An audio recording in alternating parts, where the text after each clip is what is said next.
Hi, Okay, everyone. so Welcome to my recording. podcast, Empowered Expression. I'm Suzi Dent, and today I've got a fabulous guest with me who's going to have a chat. Please welcome Joel Kennedy, aka Terry Dactyl, fabulous drag artist extraordinaire.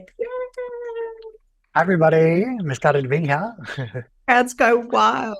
I'm so Woo. interested in the art form and being a drag artist and the sort of things you do. We were talking earlier. I know that you studied makeup, being a makeup artist myself. You studied at my favorite makeup school in the whole of Australia, to be quite honest, which is Huxley School of Makeup. I think Michael Huxley has done a superb job of putting together the best course ever for makeup artists. You know, there were courses happening in Brisbane and schools in Brisbane, and Michael has the best. He really does. He gets really good teachers in, and he does really good teaching. And I've always been impressed by watching your makeup and the way you create your character. So tell us a little bit about that. Oh, thank you. Yeah. And Michael's done amazing things with the school because I studied back in 2014. And seeing where it is now, it's absolutely insane. Like it's a full advanced diploma. The kids go, well, the students, because there's mature age up to like 15-year-olds that study there, going and doing it full time. It's like 5 days a week, and I was only there 2 nights a week, which is crazy to see the progression of it. And I actually teach the drag class in the diploma course, which is really fun to be able to be a student and then now a teacher in that as well. Um, yeah, I kind of just fell into drag really. I did it for Halloween one time, and then the partner I was with at the time wanted to do it as well. So then we ended up dressing up and doing it a few more times. And as went on, here I am 10 years later doing it as a full-time career. Also, you told me that as a boy, you got really inspired into doing like musical theatre or performance or dance when you watched the Tap Dogs at the Olympic ceremony. Tell us how you where young Joel came from and how you got into doing dance and performance. Yeah, it's a bit weird to go back and think about that because I didn't really have any hobbies or anything at a younger age. Like my brother was super into soccer, and I didn't really have anything that I was drawn to until I saw the tap dogs at the 2000 Olympics, and they're like tapping on all these different levels of metal with like grinders and whatnot. I'm like, this is really cool. Like it makes music.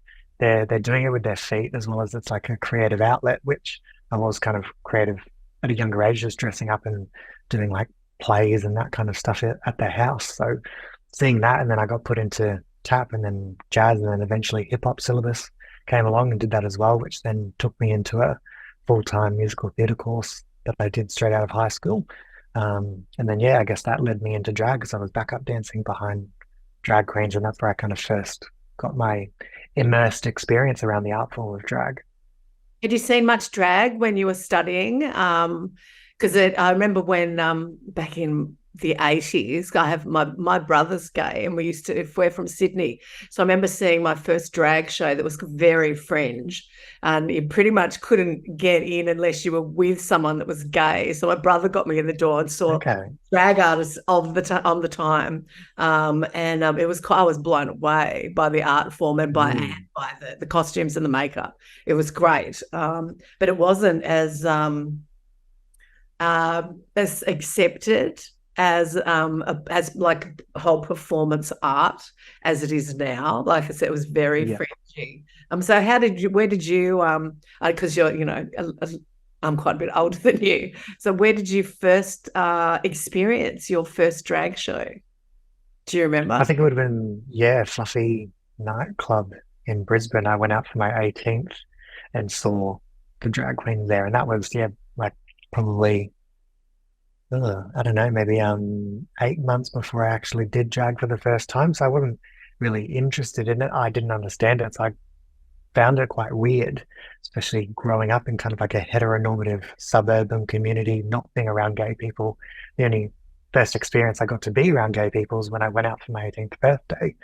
Then you get to see it. I'm like, oh, okay, that's interesting. And then like, I think the bigger the parties, like you'd have like a Halloween or whatnot, they'd fly up the girls from Sydney, and you'd see like the caliber that they would have, where there'd be trained dancers, which I had that background, so being able to see performers dancing to that caliber with backup dancers while lip syncing in the incredible makeup, heels, wigs, and everything they had. I'm like, wow, this is like a full-on like art form. Like these girls are slaying what they're doing. I'm like, I couldn't do anything like that.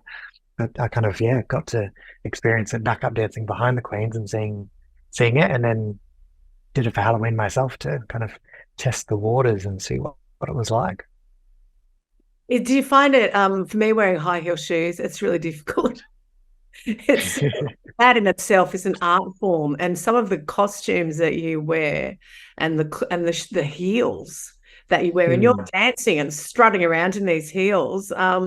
Did you have to? Well, obviously, you have to do a lot of practice to wear the heels. Never mind just dance in them. When you do actually practice the choreography with your routine, Mm. um, did you first start practicing straight away in heels, and then you kind of got all the calluses and got your balance and But yeah, I got the moves down pat first, and then I would always, as soon as I felt like I could have that in my muscle memory, I would straight into heels, of course, just because it adds that extra level. And the thing that you then have to add to on top of that, which I don't know if like the general person who's not a drag performer understands, is lip syncing on top in a rehearsal, because when you're on stage, you're wanting your choreography to be correct, you're wanting your footwork to be correct because you are in heels. There are stages of steps.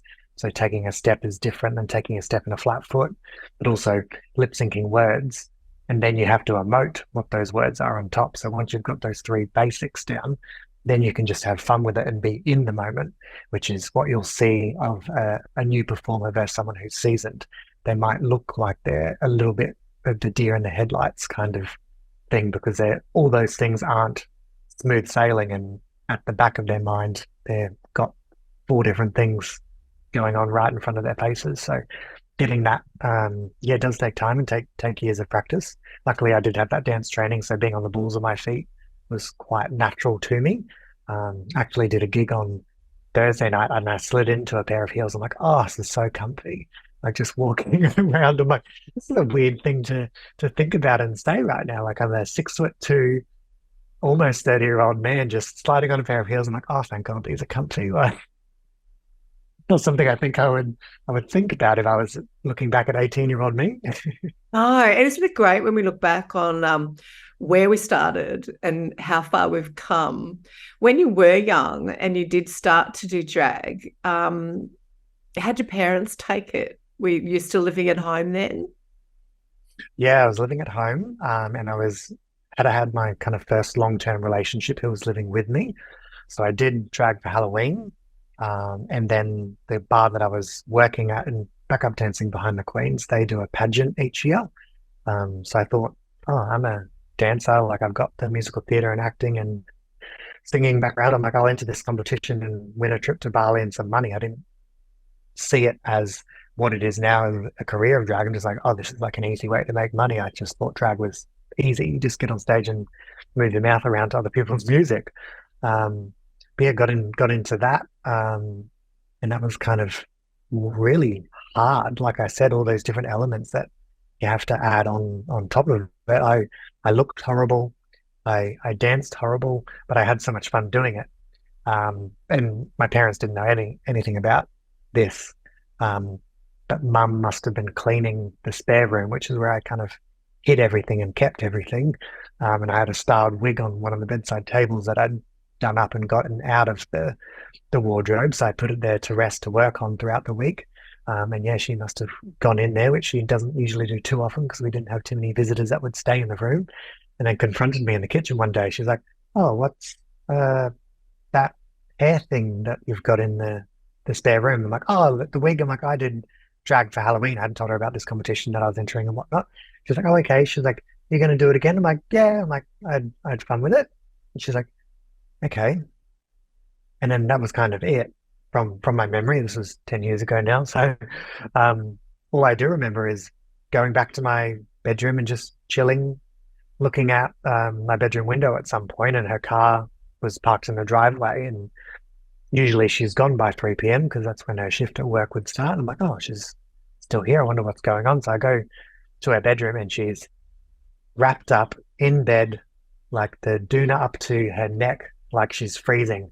And then I get closer to her and she's like puffy-eyed, red-eyed, like she'd just been crying, like not just sad scene in Grey's Anatomy, like dead dog crying, like just like the worst possible news ever. I'm like, holy shit, what the fuck is what's happened? And I'm like, what? I'm like, you okay? I'm like, what's happened? She's like, it took her a while to spit it out.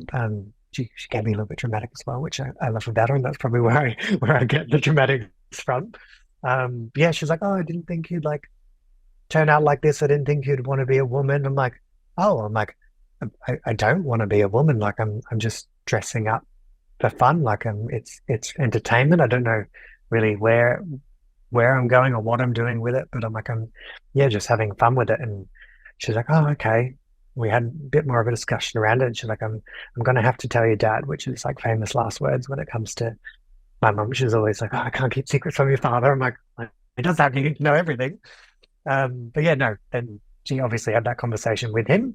And then again, we were getting ready for dinner and they confronted me in the kitchen. They're like, so spoke about it. We don't like it. We don't agree with it because of their understanding of it. They're like, we don't want you to do it, not while you're in the house. I'm like, well, you can't tell me what to do. At this point, I was 18. I'm like, I am an adult. I don't see any harm in it. I'm just having fun. And then they were really quite strong with that and their point of view. I'm like, I just went to my room and shut my bedroom door because I was angry and I didn't want to get vocal and say the wrong things in the heat of the moment. Because from my understanding, drag wasn't anything offensive or anything out of the norm with the queer community. But at the time, 10 years ago, it wasn't as mainstream, I guess, as it is these days. So their understanding of it was very minimal. And then mum ended up coming into my room maybe half an hour, 45 minutes later, being like, you're right. She's like, we can't tell you what to do. Like, you are an adult. You are under our roof though. So we just don't want this to get out to anyone. We don't want anyone to know about it. I'm like, it's fine with me. I'm doing this for me. I'm enjoying it. So yeah, we were just me and my partner. He started drag as well. His name's Justine Case. And we were getting ready in the downstairs craft room that we had at the house.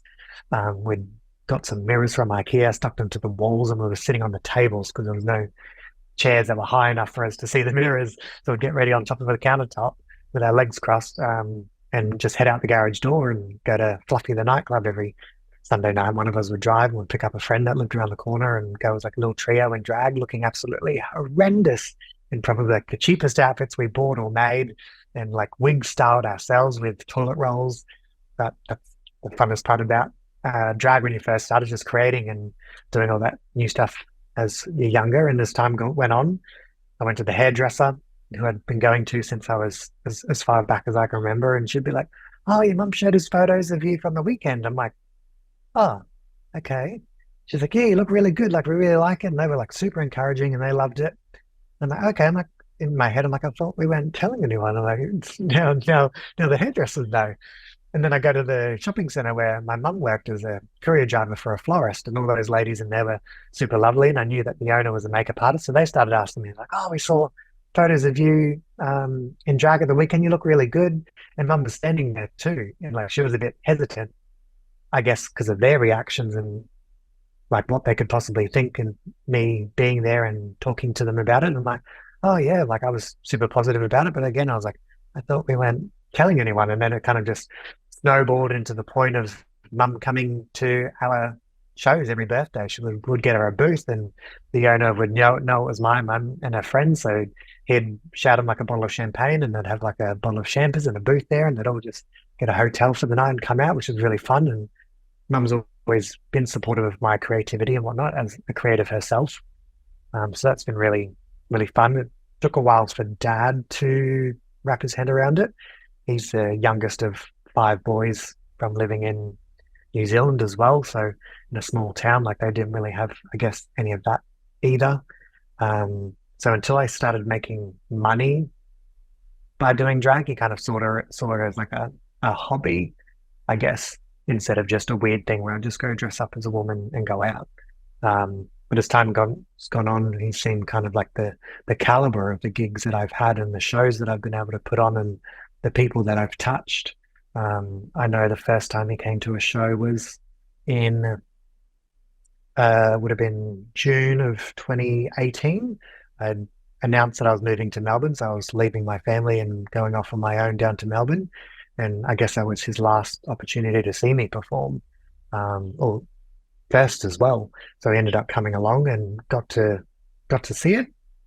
Didn't really comment on it, but like just the usual like hug goodbye and that dad kind of love in a non-verbal way, which is very his way of expressing it. But now, yeah, time's gone. I moved back to the Gold Coast, and they've come to. I did a one-person show when I started doing male drag as well as female drag.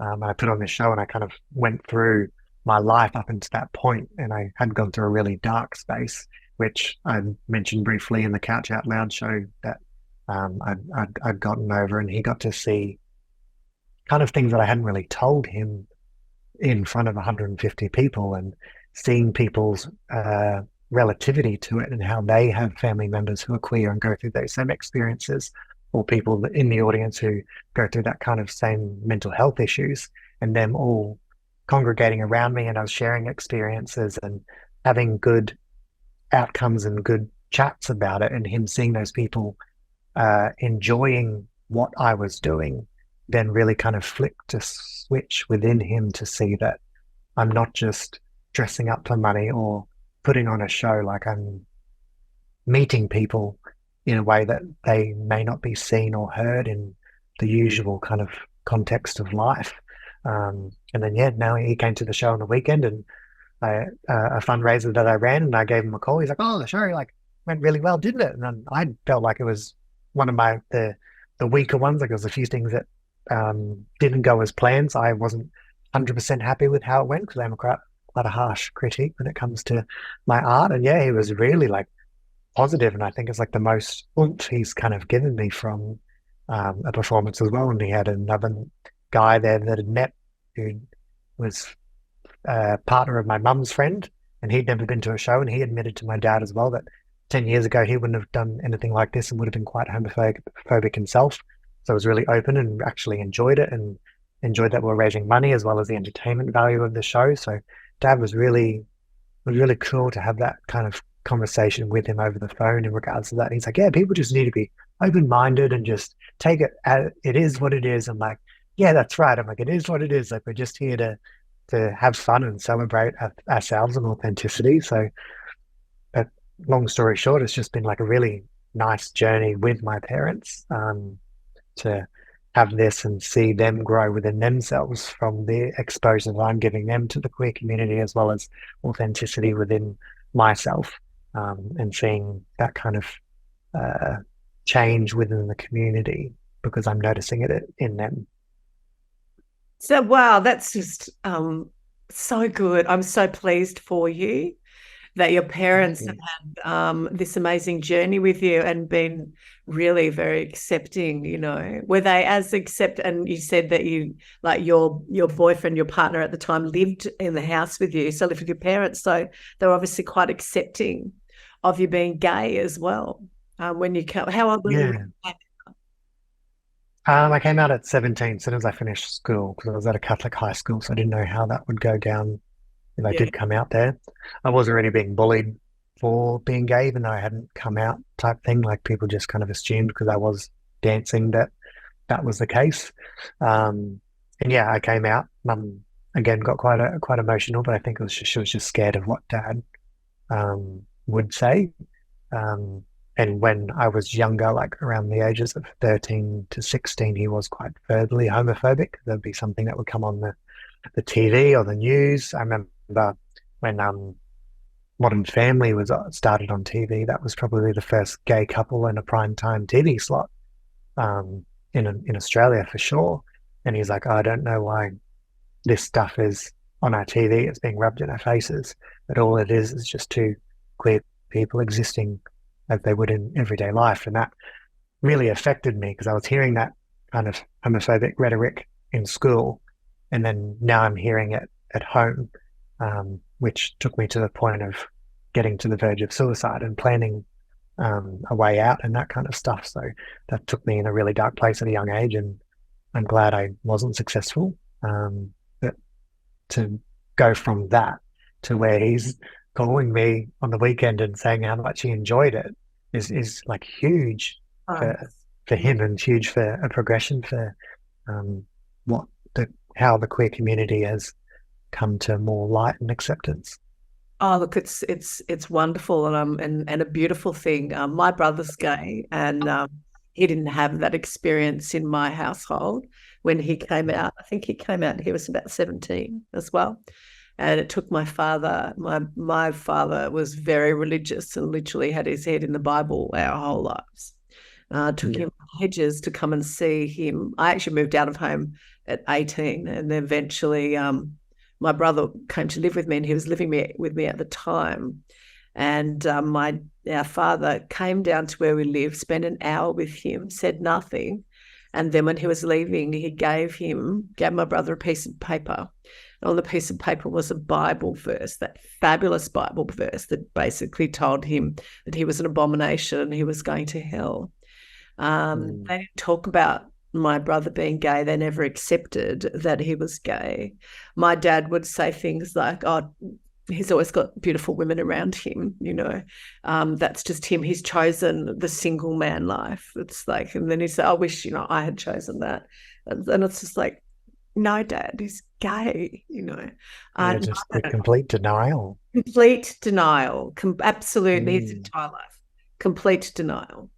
Yeah, and he got picked on at school and bullied at school, and because it was quite obvious. But yeah, it was very sad that he wasn't. He dabbled with drag a little bit, but he just didn't make a good drag queen. So his friends, much prettier than him in drag, which is why we went and saw drag shows together while he was trying to find himself in his late teens. Yeah.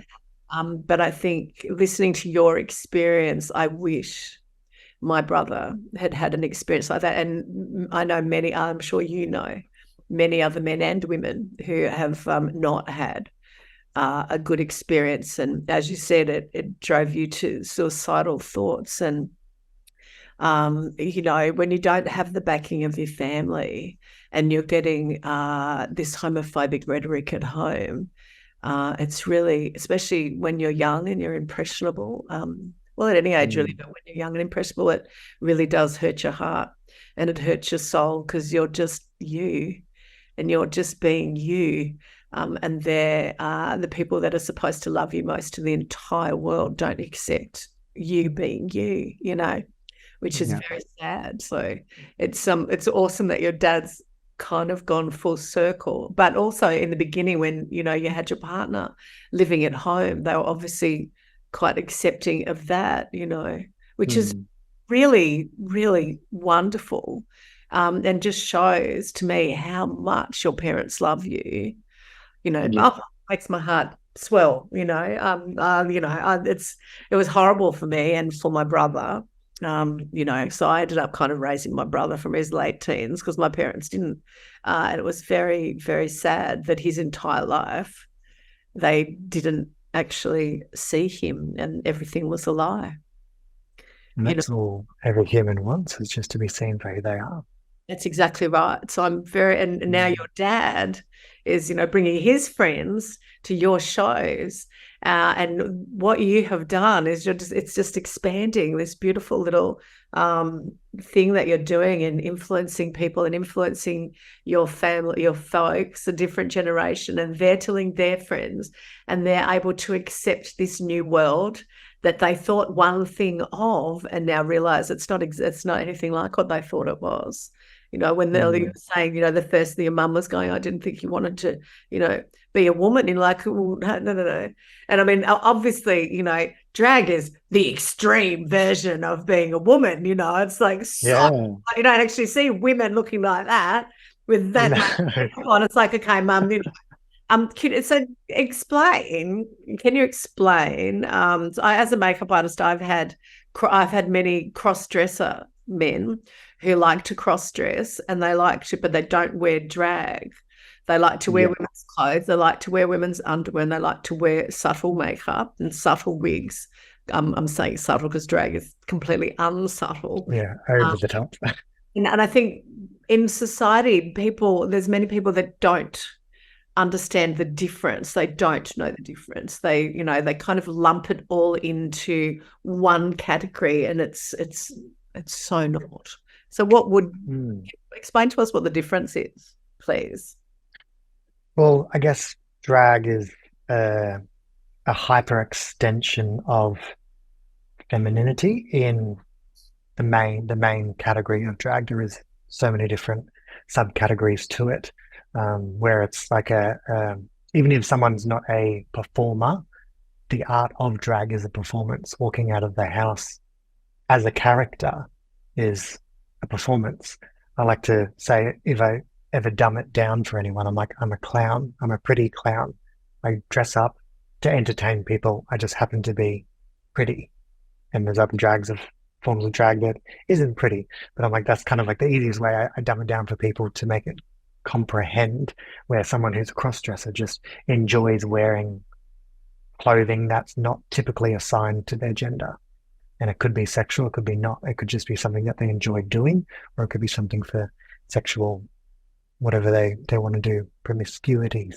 But I know there's plenty of heterosexual men that enjoy cross-dressing, and it may not be for sexual. They just enjoy the feeling of feeling pretty, and then tapping into the feminine side. And I feel like that is a lot in the older generation of men, because I don't know if we've got like a psychological aspect of it, but because of that forced heteronormativity within society, like they're just repressed in only being masculine and don't know how to express their feminine side. So that could be an avenue of doing it. I know down in Sydney, I believe there's like a ball or a gala type situation where couples will go, male and female, will go to this big ball and everyone dresses up. So the females are in gorgeous gowns, get their hair and makeup done.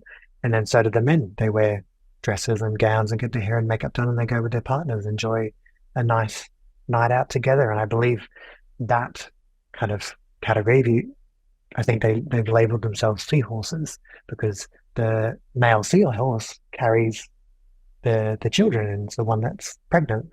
So it's the same kind of thing. It's essentially their form of drag, but they're just not drag performer. They're just cross dressers who just enjoy going out and enjoying a time together with their loved ones, which I think is really cool. And I found out about that. Yes, absolutely. Yeah, absolutely. Well, the clients that I used to have, they all had partners. Some had kids, and it was about tapping into their feminine side. Some of them had names for themselves. One guy I used to see quite a lot, and he'd bring clothes and a wig, and I'd take photos of him in my studio, and he had a wife and 2 young kids. And I taught him really subtle makeup, so he could go to work, and it was his business with just a bit of eye on and just a bit. And then he felt like he was more balanced, if you like. He wasn't overtly masculine, and he tapped into her, and she had a name, and he felt really comfortable with tapping into her, and he felt when he put the makeup on to become her, he could relax into his feminine side. There was like definitely 2 different sides. His wife didn't know, and the kids didn't know. It was his secret, and I did say to him, we never got around to doing it. We'll go out one day. Let's go and have a coffee together. We'll go and sit in a cafe. You be her, and we'll go. We'll go after a makeup lesson. Yeah. He never quite got out of his comfort zone, or got uncomfortable enough, I should say, to go and do that in public. He would always take everything off before we'd go, and he'd bring his camera, and I'd take photos of him so he could gaze at himself looking gorgeous. He made up really well as a pretty woman. Some men just don't. I remember doing one guy, and he looked like Dustin Hoffman out of Tootsie, and it was not a good look. But he loved it, and his wife came along to the last session, and she loved it, and they went out together with him looking like Tootsie. But there was he had a very masculine face. It didn't really matter what I did. He was not particularly feminine at all. I was like, basically, you're not a pretty woman, you're not a pretty man. This is it. But of course, I'm not saying that. I'm always going to say, darling, you look gorgeous. Yeah. Because there's a lot of, as you know, there's a lot of psychology in stepping into that side of yourself. And there's a lot of you bearing your soul to yourself, never mind Mhm. to other people. And I think the first time you may have done drag, it would have been a real experience for you to put on the clothes and the high heels and the wig and everything and really go for it, not just the performance part, but the excitement inside of tapping into that side of you and really having fun with it and realizing how Mm. much you enjoyed it. So it's great that you've continued to live your passion and to perform, because I know you're fabulous at it, which is great. And I do, we forgot to tell everybody where we first met was at the Couch Out Loud, which was a live audience talk show that I was the Yeah. host of, and that you came as a guest, which is where you and I first met. And it was wonderful hearing your story. And as you said, it impacted a lot of people in the audience, because when we tell our stories from a really authentic heart place and we bare our soul to people and we're really honest, it's like this when somebody in the audience or somebody hears your story and they relate to it, it's like this solidarity between us it Mm. happens. This thing happens. It doesn't matter if it's male, female. It's like a learned kind of experience. It's a shared experience. And it's It's a amazing. validation of their own feelings as well, because Yeah, not many people speak about the struggles. It's just showboating the triumphs. So when we do get to speak about those things, people are like, ah, it's not just me. absolutely. Oh yeah, absolutely. And it's so important that we do step out and tell our stories and talk about the journeys that we've been on, because otherwise, I love that showboating your experiences. Otherwise, that's all we see, and that's all we often Yeah, see on social media. Now that social media is everywhere, is people yeah, just putting themselves, and they just lie. They yeah. just lie about how, oh, I'm making this much money. And I think, no, you know what? You just, no, you're Just not. putting a filter on their life. Yeah, it's like, no, that's not you. And oh, I'm this fabulous person. I think, no, you're not. You really screwed up actually. But okay, I'm not going to say anything. I'd rather you think you were screwed up. You'd actually affect more people by saying I'm having a really hard time with life right now. Mm. And this is what I'm going through, rather than not. Because, like you said, we other people then hear us and see us. Would you like to tell us what you went through, and the things that you spoke about on the Couch Out Loud, as far as your depression and your stage of depression, and what you felt was the cause of it? Was it just because you, and this is not a just, that's actually the wrong word to say, was it a result of not feeling accepted at home, or were you not accepted in the community or with your friends?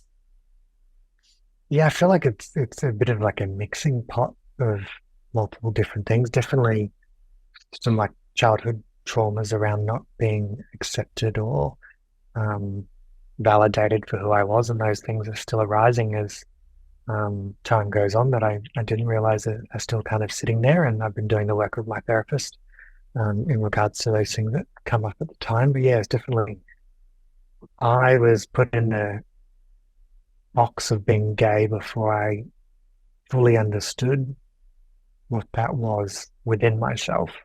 Um, so it's weird to be told who you are when you don't know who you are. Um, so yeah, I couldn't really navigate that, and all I could see on TV too was the extremes of gay. They didn't show all the aspects. They just showed a stereotypical type of gay person. Um, so I first started going out when I was 18 in like really fun leggings that had like cool prints, and I'd just wear like a long singlet over the top type thing, um, which looking back was horrible and did not suit me whatsoever. But I was feeling it at the time, and it was super fun. And then I started drag, and I got to express that feminine side of me.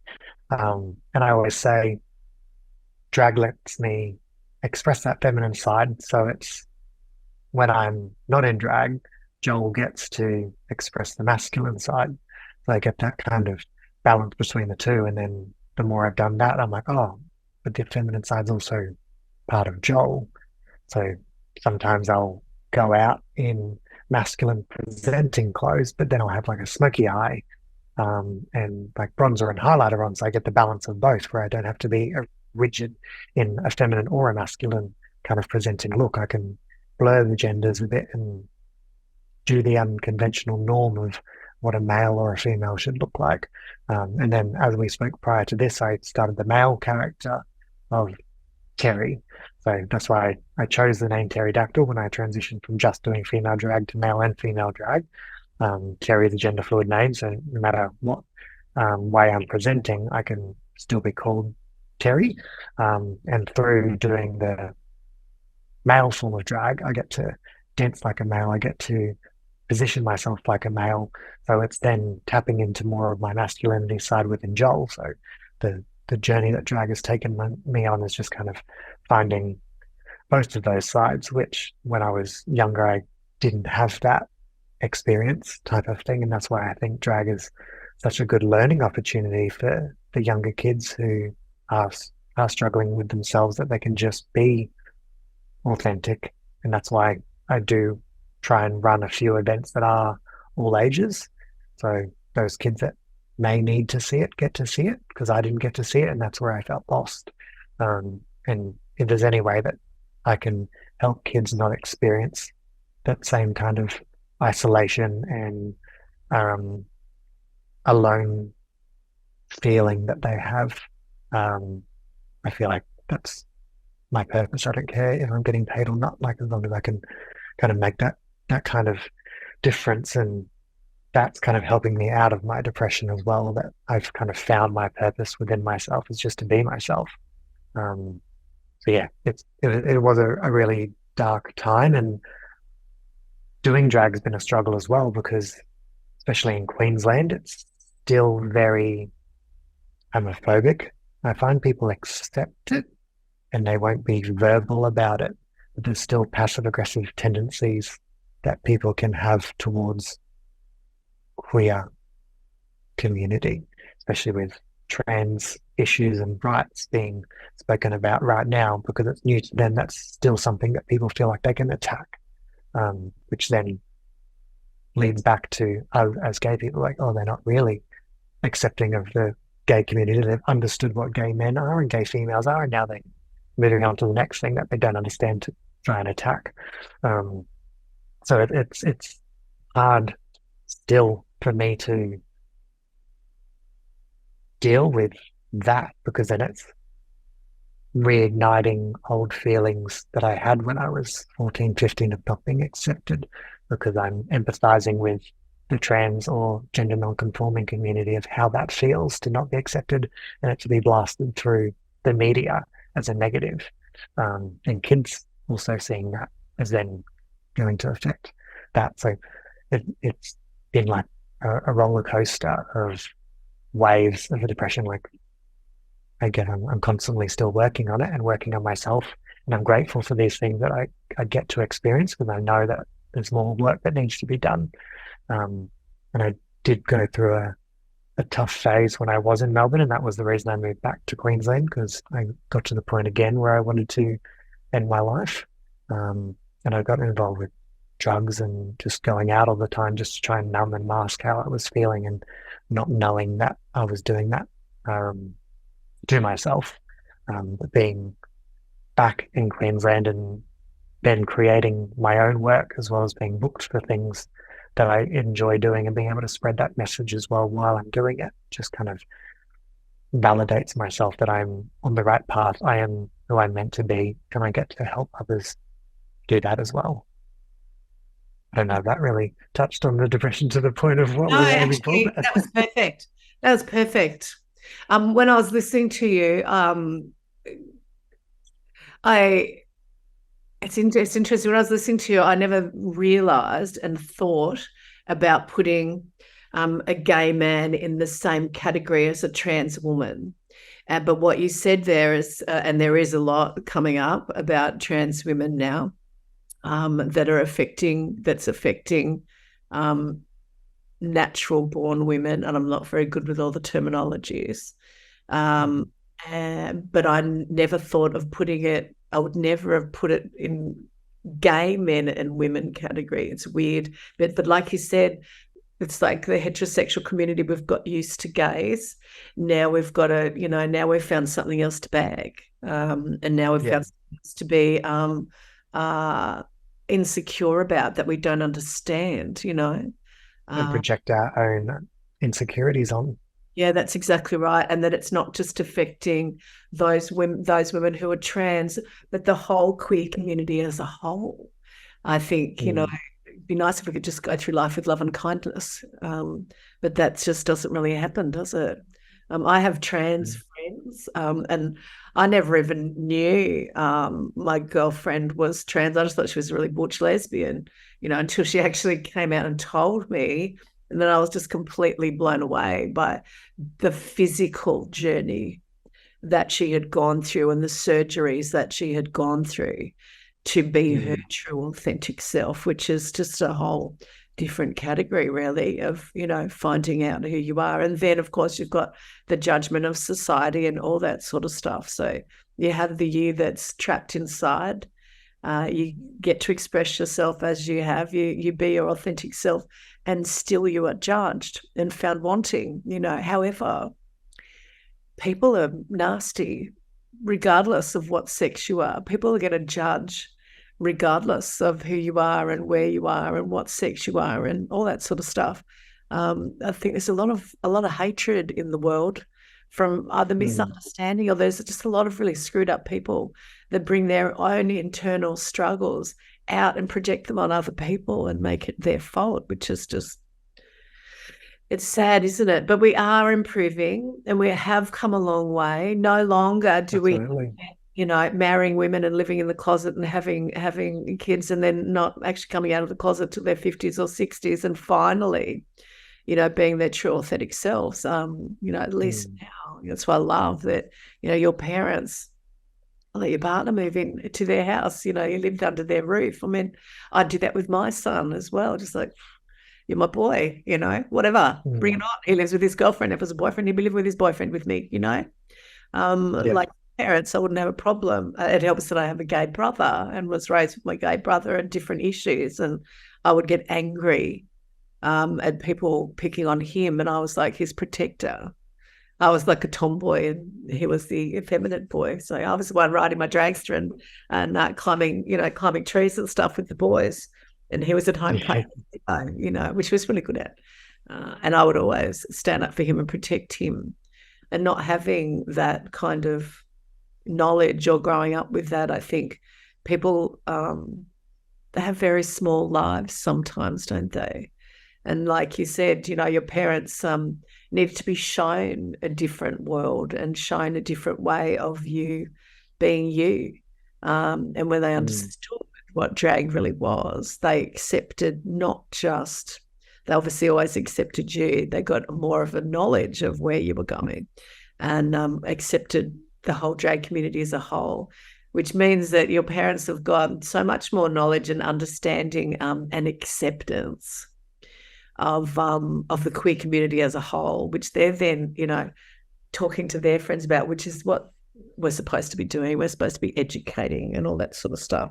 So what is it that you are doing now? I've been on Facebook and you're doing paint and sip shows. You mentioned that you've got your own production company now. You've got your own Mhm. drag shows. So what's your main focus now? So you basically, not basically, you make a living now out of being a drag artist, don't you? And you have done for a while. Yeah. Yeah. Finally, nine years it took, but I'm glad Overnight the success. hustle never stopped. Yeah, exactly.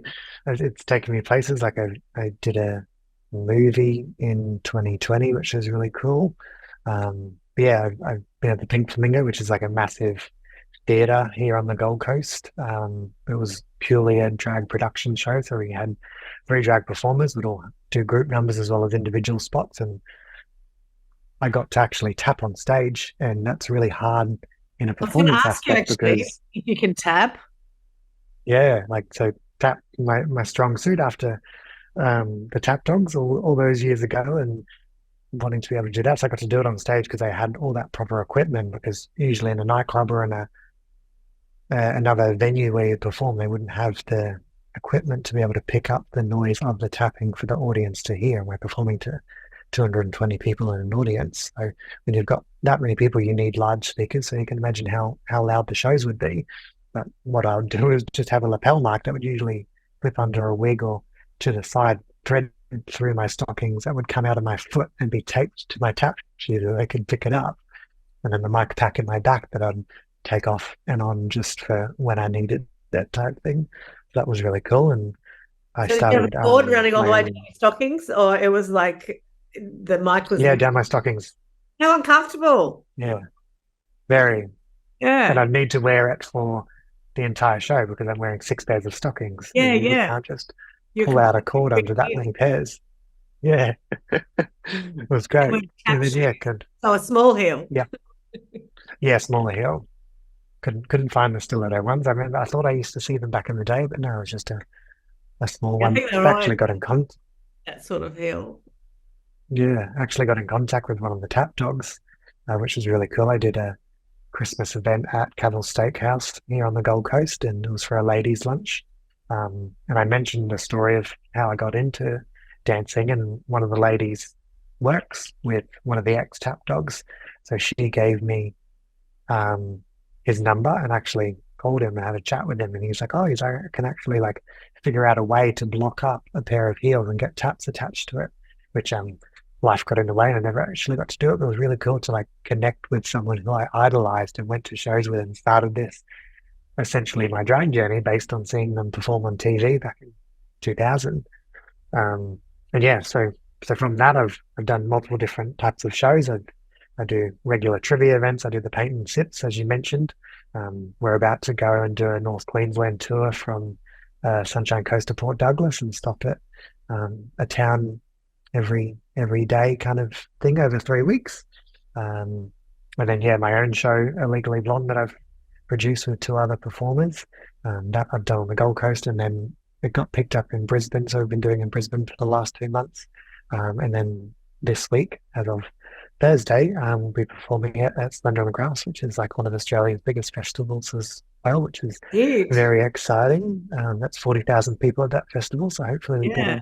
a nice big crowd for our show. And then yeah, heaps of things in the pipelines as well. It's just go, which is great. I love it. No time for Awesome. the rest. Oh, it's awesome, Joel. And do you find so it's your show. So do you do all the choreography? And do you Um, pick the people that you want to work with? Like, do you have friends, or you pick a certain style of performer that works in with the whole show? yeah, so how the show started, we were performing at the gay bar, which unfortunately is now closed, on the Gold Coast here, and it was me and another performer, Poppy and Maureen, who were on every Saturday at the venue, and the owner wanted production shows, which is like a 15-minute show which has like a storyline, a theme, and whatnot. So we got a third queen in, and her name's Becky. And then I already had my mind's just constantly racing with ideas and whatnot. So I'm on Spotify and I'll hear a song, and if it suits a certain theme, I'll put it in a certain folder, and then I can make a show out of what that kind of theme and what the songs are all about. So the show's called Legally Blonde. So it's kind of 2000s Y2K, like that kind of like Paris Hilton vibe, girlies, just a bunch of girlfriends. Then I also wanted to include the lesbian community in the show, because a lot of drag shows just in general are still very heteronormative, where it would be us performing as a female character singing about a boy. But in the queer community, there's less of those relationships than more. So I tried to incorporate a lot of the second half of Elite Blonde is more like women love women songs. So we've got like I Kissed a Girl, we've got Girls by Rita Ora, there's Unholy by Sam Smith, which is a fun queer anthem, and then the song that I've got, which no one really knows because it's a smaller queer artist, but it's about a girl who's having these feelings for her best friend and falling in love with her best friend, which is really cool. And to be able to see women in the audience who love other women connect with it's really nice to see that I'm kind of validating them, that we see them, even though we're queer men, we can understand that this is their life and what they go through as well. So I do like to say that my female drag character is a lesbian and my male drag character is gay. So I actually get to embody the people that are within my community. That's great. I love it. Oh, that's awesome. Well done. That's really good. A lot of thought goes behind your shows, and a lot of thought, and not just with, well, like finding the songs that really work, like you said, but you're really connecting with the audience on so many different levels, not just the visual, the emotional and the psychological, and you're really paying attention to who's coming to see you, which is really beautiful and really lovely. And you're not just dancing and lip syncing and looking fabulous, you're producing. There's so much more to what you're doing now, from the boy who started doing backup for the drag queens back in the day. You've really come a long way as a performer and a producer to really up the ante of what old drag used to be, to make it really performance art, but really emotive as well, and really connect on such a spiritual way with your audience, which is just so beautiful. Yeah, I feel like as we all grow and time goes on, the best way to captivate the audience is to do that. And because of how mainstream drag has become, the audience has changed a lot over the years compared to where I first started at the gay clubs and the gay bars. We would be performing to a mainly gay crowd, and you'd get the occasional open-minded female that would come along and maybe do a hens night. But back then you'd get, I don't know, maybe one hens night every 3 months, where these days the hens parties love a drag show. Like a lot of my bookings, I think in January, February, and March, I had a hens party every Friday and every Saturday night. Awesome. And That's like great. that's a lot. And they love it. So you're going into a gig where you're going to be welcomed, you're going to be celebrated, you're going to be feeling good about being there. And when that happens, I get to amplify that back to them. It's just a mirror or an echo of the energy they give. So to be able to have that, and I get paid for it, and this is my job. It's like, it's insane. I love it. Oh, that's awesome, Joel. I'm so pleased for you. That's really good. Do you have many like you said, you're doing paint and sip, and that's a newish thing that started. For anybody that doesn't know, explain to us what paint and sip is. And you would get more men coming to those, I would imagine. Yeah, compared to like a hens party or the gay club, like you get a lot more couples that come to those things, which is really fun. So yeah, the paint and sip session, I actually work for the company as well as their event coordinator. So they've got two venues in Queensland at the moment, one in Burleigh and one in Brisbane. So yeah, I'm coming up with new events to fill their spaces, not just paint and sip events, but the paint and sip company themselves, Paint Juicy. They'll do a 3-hour paint and sip session. So you'll have your artist who will take you through step by step of a painting, whether that be a peacock or we've got a flower crown, we've got the human body. They do nude male body forms. So the people get to come in, get to learn how to paint while drinking, while having some nibbles with friends, having a good laugh, and then we get to do a show and entertain them. And that's, I think, what sets us aside from some of the other paint and sip companies that don't use a drag performer, because we're silly. People get to feel silly as well. I always say that we get to raise the bar of how people get to feel for the night. If you go to, say, like the pub, everyone's just talking really loudly and kind of like competing against each other. But if you go to a paint and sip, they get to kind of fluctuate outside of just being loud. They get to kind of try new things within themselves, whether that be like flamboyant or flirty or silly and fun, because we're at this super crazy level. They can do anything, and they're not going to be as crazy as a man dressing in drag lip syncing to Britney Spears in 8-inch heels. Sounds That's a great. fun thing. I've never been to a paint and sip. Not because I can't paint, but because I don't drink. So I thought, Mhm. I'd probably be bored, surrounded by people getting more and more pissed as the night went on. Because as a non-drinker, I don't tend to go out to many drinky places, Yep. because I don't really like being surrounded by people who get drunk. But that's just me. And it's more not the people, it's the alcohol that I don't like being surrounded with. Um, Yeah. How long and have you been sober for? no, so I'm allergic to alcohol. So it's a Oh, whole okay. different thing rather than me being an ex-alcoholic. It's an allergy, so it's anaphylaxis to me. Hmm. So when I'm surrounded by a whole lot of alcohol, the molecules are in the air. So I like Yeah. wine just gets right up my nose and gives me a headache. But for me, Wow. alcohol is I get anaphylaxis, so it's a full-on Yeah. allergy. So if there's a lot of air in the room, I'd be okay. And as everybody puts their glasses on that side of them rather than close to me, I'm kind of okay. But after a while, people, when they talk to you, they're breathing alcohol. It's just like alcohol is everywhere. Yeah. So I've never been to one. Okay. So I'm going to have to give it a try because going to one of yours sounds like much more fun for me. Because Yeah, so much fun. I imagined it being, a whole lot of people just quietly sitting around painting and sipping on wine. I the karaoke bar I go to because I love to sing karaoke. I've been there a Mm. couple of times and they've had like 30 odd people set up before they finish it and I open up the karaoke part of the night where I get to have the microphone. And Okay. it's very quiet and sedate. Yours sounds like so much more fun because you're bringing comedy Mm. and performance into a creative arena. And like you said, you can't, and I guess the more pissed they get, the more out of themselves they can get as well, whilst they're painting and tap into different parts of their personality that they might not usually do, which sounds really fun. As a non-drinker, I Yeah. just tap into those parts of my personality anyway. Well, that's the good thing about it too, because I feel like the more people are finding awareness, especially social media is really helping with that. The more people are choosing a sober life, and it might not be due to an addiction, it just might be due to health reasons or whatnot. It's something that I've been wanting to do as well at the end of last year. I'm like, oh, I'd love to like actually live a sober life and not drink. I don't need to.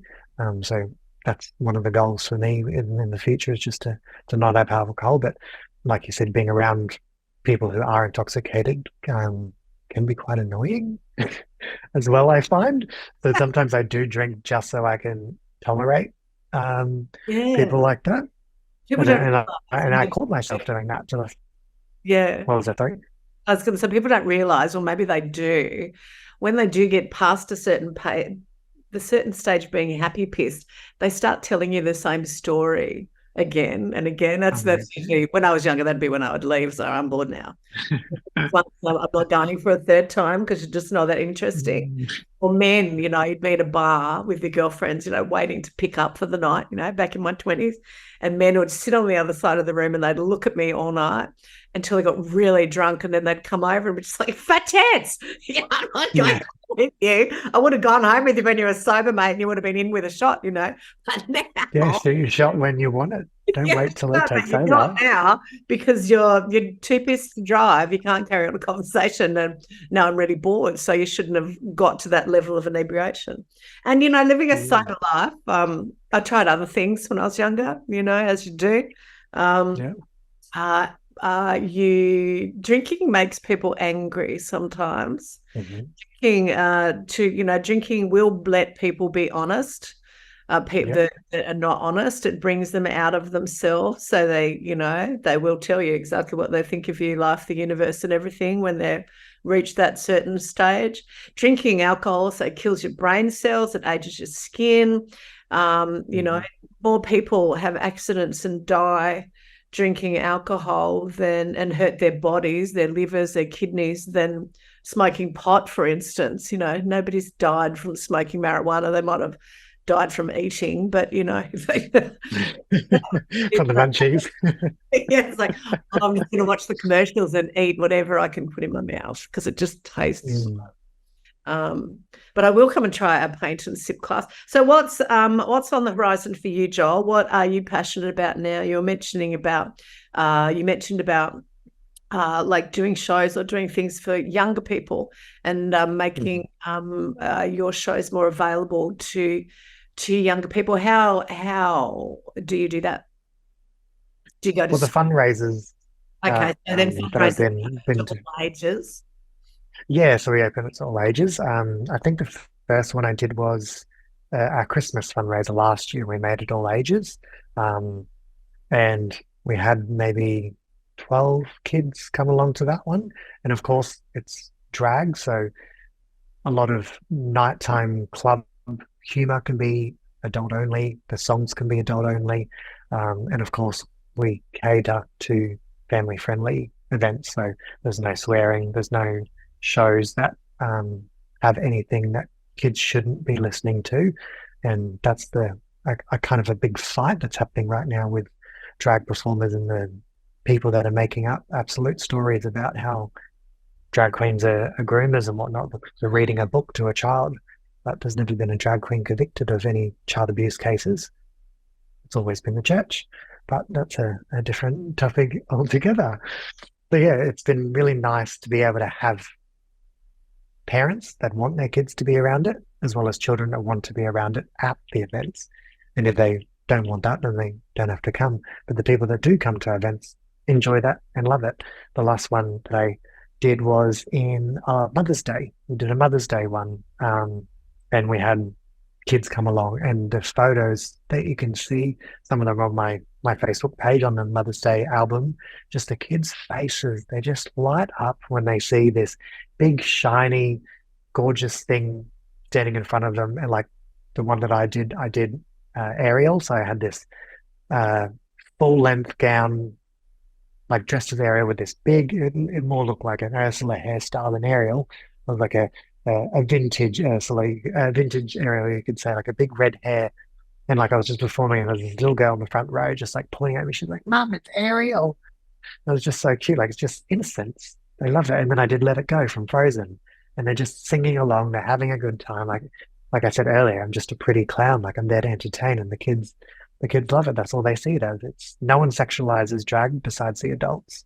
Yeah, right. Kids, And in your kids don't do heels, that. you'd be because you're 6'2" in your bare feet, aren't you? So in your Yeah. heels, you'd just be got this giant aerial in front of them. Comes along.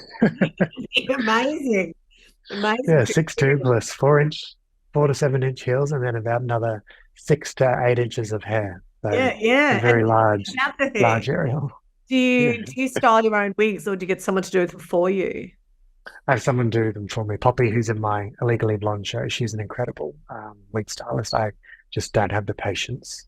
Or I Yeah. get very frustrated if something goes wrong, and then it just Okay. Do so you I give it to her, and she's got all the practice and the like expertise import in the it. wigs, or do you find them locally? Yeah, I buy them all online mainly. I don't think there's any companies that make them in Australia unless they're like a human hair one, which are very Do you need a lot more expensive. hair in the wigs for the sheer volume of Mm, hair, and like they're just so huge. I do because I work with wigs. yeah. I do wig styling for performers at Movie World. I have done for a while, but I use normal wigs that they give me, and build them up to be Mhm. whatever. But I was looking at the sheer size of some of the drag wigs. It's like 3 wigs in one. There's a Yeah. lot of hair there, and a lot of heights needed, and a lot of buildings happening within those I could wigs. show you one from the weekend. Move it up to the camera. Yeah. Um, yeah, this is Oh my God, two wigs. that's huge. Like, look at the size of my Look face at you. compared You're to so it. beautiful in drag, Joel. So gorgeous. Yeah, that's huge. So So you'd funny. have to sew them. Oh, well, I would. I'd actually have to sew that. You'd have to sew it inside. There's a Yeah, lot the two of work together. that goes into. People don't realize. So Oh, that's like that fabulous. would just be one wig, but then yeah, the two. You can So you see can that just yours see the is too. two, The volume. the difference in the Yeah. size. People don't realize Yeah, just the styling, the wardrobe, the wigs, how much work is behind the scenes. You know, mm, how much work goes into actually, there's hours and hours that goes into styling a wig, as I know, especially something of that size and volume to set it to yeah. stay. That's an art form in itself. The Do you make your own wardrobe? I know you did in the beginning, or do you have someone that Mm. sews for you now? And my next Yeah, I question: usually have someone do you make stuff. design an outfit for like you say you do particular songs? Do you sometimes have I'm going to do with your Legally Blonde, a particular type of outfit for particular songs. Yeah, so like you said, I used to start out making my outfits because we were just using our normal job income. We weren't getting paid for drag, so we'd make a lot. And then as time goes on, you can a good way, if there's any up and coming drag performers listening or performance artists, is to buy secondhand costumes from other performers that you can use. And then when you get to the level where you can be paid bigger money, you can then pay someone to make a costume. And a lot of the time, if you're getting someone to make it, it is for a specific act and a specific number.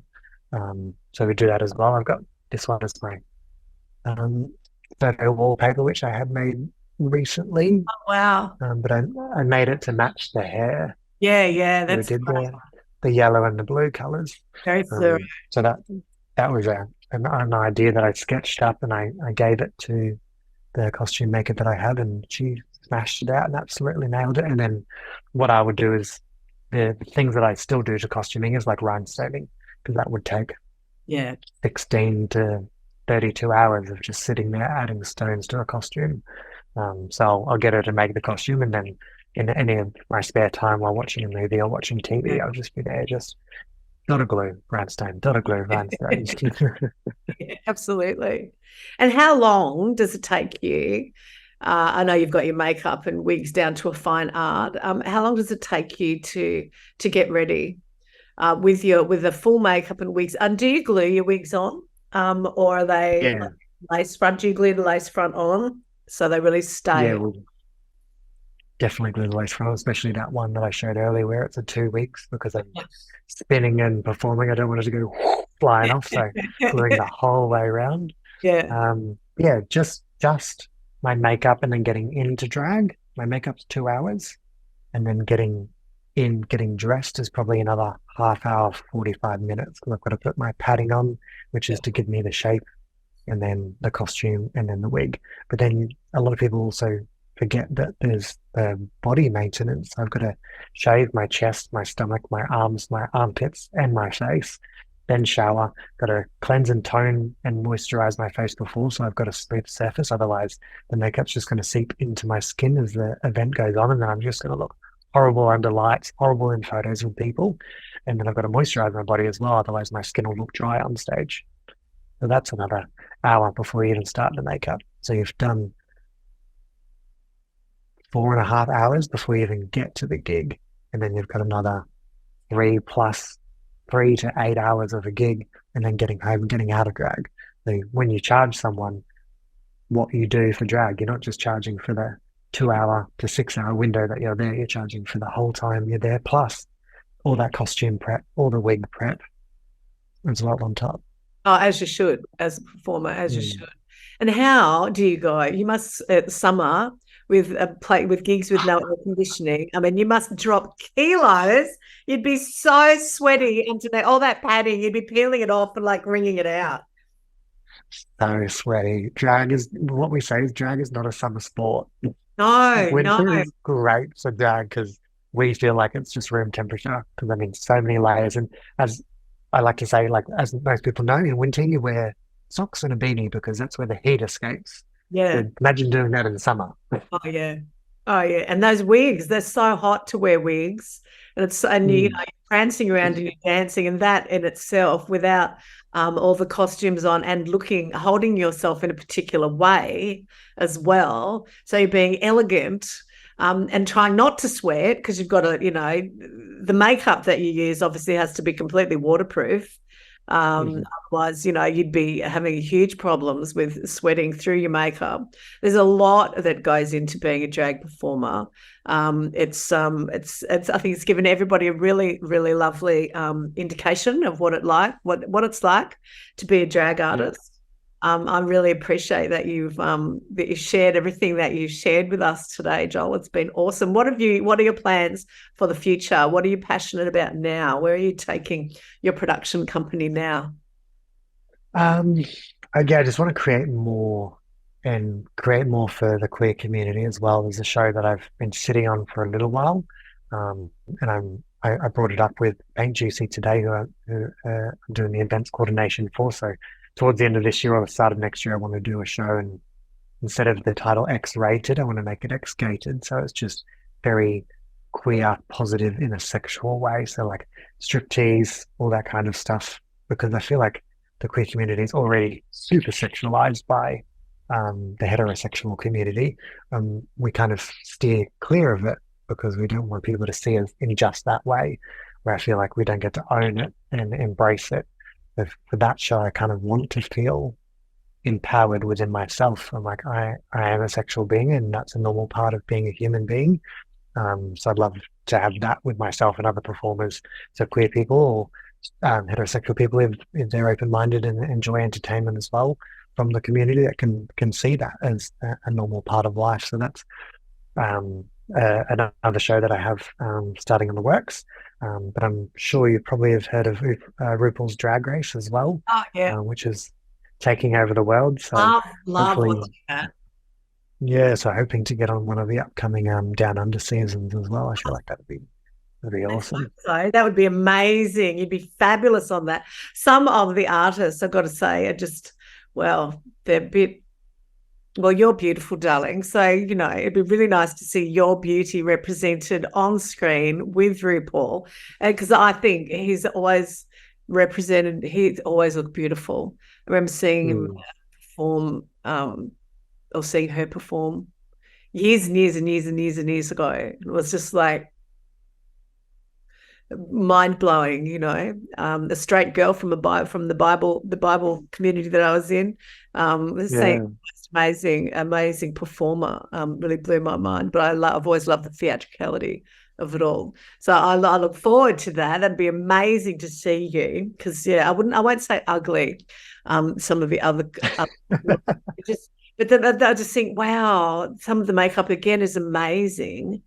And I love the wardrobe and the looks that they managed to create, and the Mm, sheer sculpting of their features that some of these artists do. And that's why I really that's why I really want to talk about the makeup and the hair and the wardrobe and how much goes into it. It's not like you're just chucking on a dress, must take you it's an eyeliner. ages to come up with the right choreography for the song, and the wardrobe to go with it, and the whole entire look for the show. Mhm. And does it take you a long time? Like you said, you're working on something now for, maybe next year, to bring it to stage next year. You would have to, I imagine, think of the venue that you're going to be in, and the lighting that's going to be used for the colours that you used, and all that sort of stuff, as you do with any performance. Yeah, so definitely taking into account the spaces that you're performing on, because usually no spaces are the same, unless you're doing an actual theatre space where it's just kind of that rectangle. So definitely, yeah, getting that, but finding the right performers who can embody that and understand the vision that I have is probably going to be the trickiest thing to get going, and then conveying the message of the performances that I would like them to do. With my shows, I don't really want to be like, this is how it's going to go. I'm like, this is the list of songs that I have. This is my idea of it, or interpretation of how the song can go. Sit with it, listen to it, interpret it how you all want, and then get back to me and see how you want to deliver a certain message in a certain way. And then I'll see if that's something that I could include into the show. So that's kind of how I would work it. And then from there, would then get into costuming and makeup and hair, and seeing what can suit that certain person. Because, like you said, it's a lot to do, and I feel like it took me about 5 years working in drag to actually understand my face.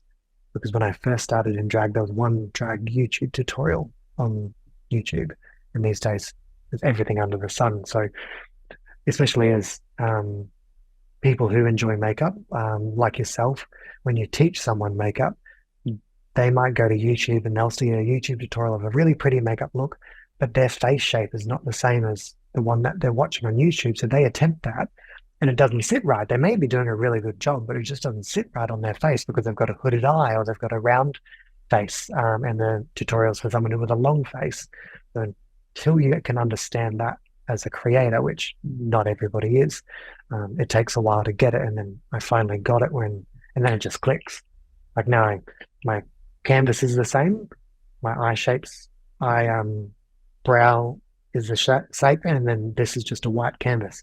I can pretty much do my makeup, not blind, but I don't really need to think about it. I can just pat colors, and then as long as I cut it in the right place or add the dark and lights in the right place, anything I put on will turn out nice. It could be an ugly application and not the stereotypical way of beauty. I could just put things in different ways, but as long as there's the light and shade where it needs to be, I should understand it turns out and looks beautiful.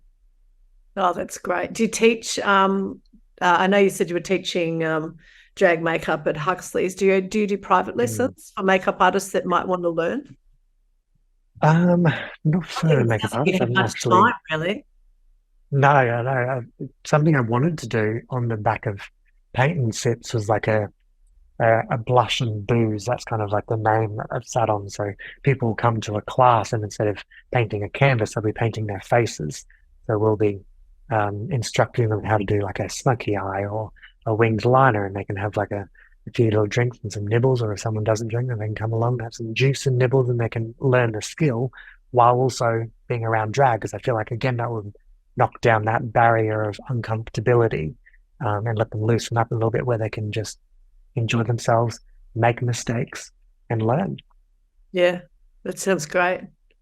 Awesome, Joel. That sounds amazing. Thank you so much for joining Empowered Expression today. It's been really lovely getting to know you and your journey.